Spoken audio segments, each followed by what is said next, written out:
Welcome back to another video by 12th Istik. In this video, we will be discussing about Organization of Commerce and Management Standard 12, the first chapter, that is Principles of Management. In my previous videos, we have already covered introduction, meaning and definition, natures of principle of management, significance of management principle, and Henry Fayol's administrative theory of management. So in this video, let us cover up the new topic, that is Frederick Vincent Taylor's scientific management theory, on page number 8 of your textbook. So guys, let us begin. Taylor 1856 to 1915 was an American who started his career as a mechanist in Midway Steelworks, Philippines, and gradually through his hard work and progress rose to the position of the chief engineer. So this is a short introduction about Taylor. Firstly, he was working as a mechanist, and later, after doing hard work, after working very hard in the company, he became the chief engineer. He introduced his observation and experiments based on scientific data. Taylor's approach towards management is termed as the scientific management. So the view, how Taylor used to view management, so that is termed as a scientific management. For this contribution in development of management thought, he is known as the father of scientific management. So Taylor, he is also called as the father of scientific management. Taylor's management theory is based on scientific experiments. This theory involves the application of scientific approach to decision making and solving them at the same time. So the majority of the experiment and majority of the observations that are coming from this Taylor's theory, it is on the basis of rational thinking and then coming up to a proper solutions. Turn to next page, page number 9. According to Taylor, problems should be solved by scientific technique rather than the rule of thumb and a trial and error approach. Definition of scientific management by Frederick Taylor. Scientific management consists of knowing what you want men to do exactly and seeing it that they do it in the best and the cheapest manner. So this is the example that has been given by Frederick Taylor on scientific management.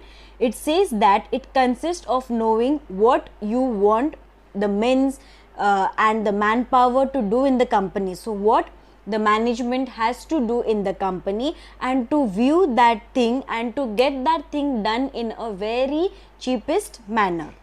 There are various principles of scientific management. The first one is science, not rule of thumb. In order to increase organizational efficiency, the rule of thumb method should be substituted with the method developed through scientific analysis of work. Rule of thumb decisions are based on personal judgment of the managers. So this says that the rule of thumb method says that only the decision that the manager take, that the CEO take in the company is the final, but this should not be. जो कोई भी decisions, जो कुछ भी decisions the manager is taking, that should not be the final one. Also, there should be a proper cooperation between the employees, the workers and the managers. So this rule of thumb method is not proper.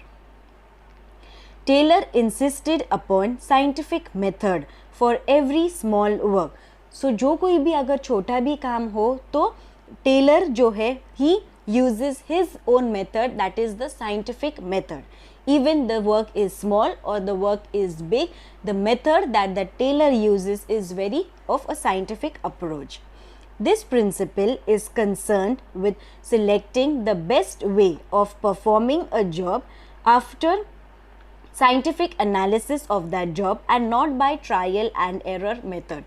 So whatever the work comes, whatever the job may be, Taylor, he emphasize on going in a very systematic and in a very scientific manner.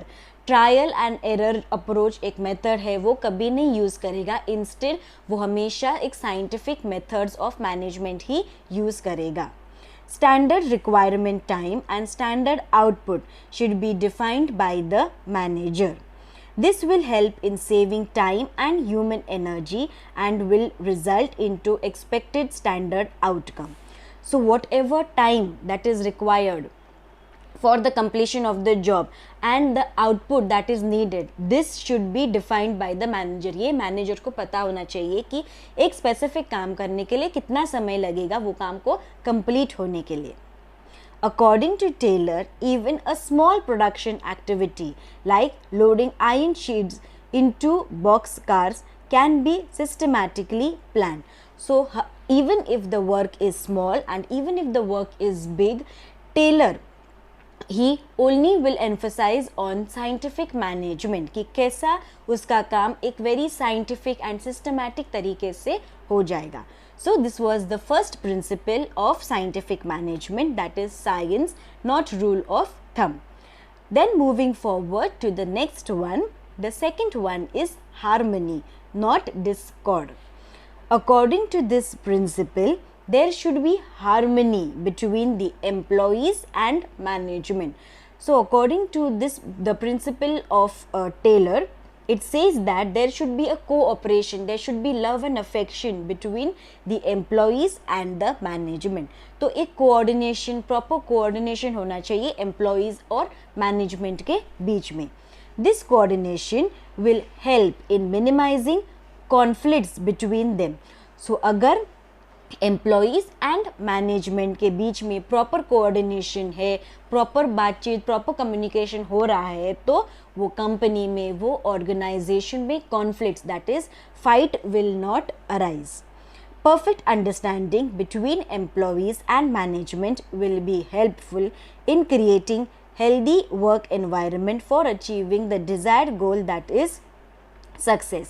सो अगर management और employees के बीच में भी proper understanding है, proper coordination है, proper एक अच्छा संबंध है, if there is a good relation between the management and employees, then जो कुछ भी वो कंपनी का गोल, जो कुछ भी वो कंपनी या फिर ऑर्गेनाइजेशन का एम है, like for example if it is success, to grow on top, to increase the profit, तो वो आसानी से अचीव हो जाएगा. Organization should think about maximum prosperity of employees also. So whether it is the company or organization, any company and organization उसके employees के बारे में भी सोचना चाहिए. कैसे हम लोग, if any employee is working good, so we can provide them with bonus, we can provide them with incentives, वो लोग को training दे सकते हैं, promotions दे सकते हैं to go up higher. So this is said that the companies or any organization should also take well care of their employees also who work in the company. Then moving forward, we have the third point, that is mental revolution. Taylor introduced the concept of mental revolution. This principle focuses on change in attitude of employees and management towards each other. So mental revolution is attitude वो लोग का change करना. किसका attitude change करना? Of the employees and the management. So to change the attitude of the employees and management, there is a principle of management which is called as mental revolution. Both should realise they are equal importance in the organisation. So एक company में management, managers भी important होते हैं और employees, workers भी important होते हैं. अगर एक कंपनी या फिर एक ऑर्गेनाइजेशन में एम्प्लॉयज़ एंड वर्कर्स नहीं है, तो फिर काम कौन करेगा कंपनी का? ऑल्सो सिमिलरली, अगर एक कंपनी में मैनेजर, सीईओ, बॉस ही नहीं है, so who will take the final decisions? So this principle makes us understand that management and employees, these two are very important in organization and in the company. They should give full cooperation for achieving goals of organization. This will increase productivity and profit. So agar if the management and employees they give full cooperation to the companies, then जो company का goal है that will be achieved. Also it will result in the growth, success and profit of that company and organization. Moving forward to the fourth point is cooperation, not individualism. This principle emphasizes on mutual cooperation between workforce, that is employees and management. So ये जो principle है that is cooperation. Cooperation मतलब there should be a good relation between the employees also and the management also. So employees और management का relation should be very good. Due to cooperation, trust, team spirit, etc., internal competition will turn into a healthy working environment. So अगर एक company में proper cooperation है, proper communication है, proper trust है employees और management के बीच, proper एक team spirit है, so that company in that company internal competitions नहीं होंगे, conflicts and fights will not arise, but this will help the company in making progress in decision making also, in production also, in growth also. So in any company it is important to have trust, team spirit, proper cooperation and coordination for that company to succeed higher and higher. Employees should be treated as an integral part of the organization in all respect. So companies के जो employees है, companies के जो workers है, वो लोग को भी इक्वल इम्पोर्टेंस देना चाहिए. At the same time, employees should resist themselves from going on to strike and making unnecessary demands from management. So also, if the management is cooperating with the employees, so employees को भी in return management को cooperate करना चाहिए. Employees को strike पे नहीं जाना चाहिए, unnecessary demands है तो वो company के सामने नहीं रखना चाहिए. So this cooperation should be from the two sides, from employee side also and from the management side also. They should treat each other as two pillars of organization. So the employees and the management are two important pillars of the company, because the management and the employees are very important in the company and organization. Then we have the fifth point, that is division of responsibilities. Proper division of work should always be accomplished with division of responsibilities between the managers and the employees. So this line says that whatever work and whichever work or whichever responsibilities is the company is being given, that should be divided. It should be divided between the employees and the managers. ये जो responsibilities है company के, it is very huge. So ये responsibilities divide होना चाहिए between the employees, that is the workers, and the management. Major planning is done by the top and middle level management authorities, whereas employees are concentrating on its executions. So जो important decisions है companies के, ये top level and middle level will take, but उसका execution कैसे करना है, कैसे ये वर्क को अचीव करना है, क्या क्या हम लोग को काम करना पड़ेगा, क्या क्या रिसोर्सेज डालना पड़ेगा. So this work is done by the lower level, that is the employees. So the execution work है वो the last level, that is the it will be done by the employees. और major decisions है, plannings है, this will be done by the top level and the middle level management. Managers always help, encourage and guide the employees. So जो managers होते हैं at the top level, they always encourage their employees to work hard with dedication. They will provide some incentives and bonuses, so they will always keep on motivating. Also they will help and guide. If some problem arises, then they will help the employees. एक solutions निकाल के आ जाएंगे. So they always help, encourage and guide the employees. For example, also if you have any doubt in your studies or your career related, how teachers and parents help and guide you. So similarly, in a company also, managers will always help their employees. It helps for best performance of managers as well as employees. So because of this, there will be a good performance on the part of the managers also and on the part of the employees also. Then turn to next page, page number 10th. We have the last point, that is development of employer and employee for greater efficiency and maximum prosperity. Best performance of any organization always depend on the skills and capabilities of its employee to a greater extent.